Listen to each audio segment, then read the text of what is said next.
Hayig soon, maayong adlaw o maayong gabi. Another day and great opportunity again to share the word of the Lord sa imuha karon. And kanunay na ako ni ginasulti, my purpose is to encourage and to remind you always no kung unsa jud ka maayo ang Ginoo sa tagsa-tagsa nato nga kinabuhi. Maayo jud siya sa tanan nga aspeto sa atong kinabuhi. Wala siya nagkulang, and ang iyang pamaagi is makatabang jud sa ato ang kinabuhi. That's why we consider kung unsa jud ang kanang ginapaabot sa pulong sa Ginoo sa ato.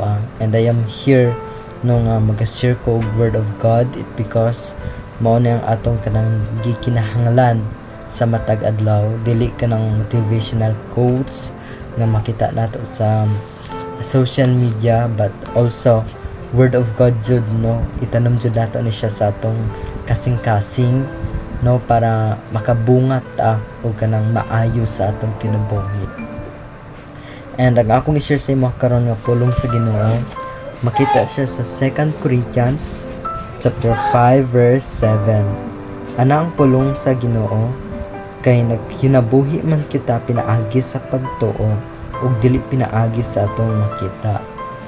This Bible verse no gina-remind ta niya, believe in faith, not our sight. Mao na yung kanang ginaingon sa pulong sa Ginoo. It means no, sa ato ang life mag-focus jud ta sa kung unsa jud ang maayo, which is to serve the Lord, like to worship God every day sa atong kinabuhi, pag-attend sa church or Sunday service no, pagbuhat og maayo no nga na-align sa Ginoo ug ang pagsunod jud sa Ginoo. Mao nang gina-emphasize niya about sa magkinabuhi sa pagtuo. It means ang kanang faith nato naa sa results no, ang faith nga naa sa ato makita ni siya, and ang faith nga naa sa ato no, i-share nato ni and makita jud sa tawo kung unsa ta no diha sa Ginoo.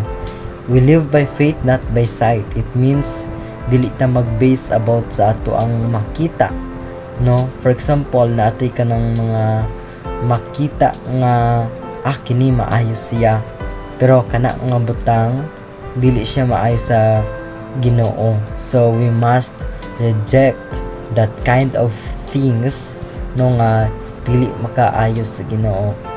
Dili ta mag-base kung unsa ang naa sa ato ang makita no, mag-base jud ta sa pagtuo, which is mag-base ta nga naka-align sa Ginoo. Kay kung mag-base man gud ta sa ato ang nakita, naa siya kanang cause no sa atong kinabuhi, sama sa dili ta mag-grow about sa ato ang faith, dili ta mag-grow spiritually. That's why ang kanang makita nato no, i-disregard nato na siya. It's because we must focus sa ato ang pagtuo diha sa Ginoo.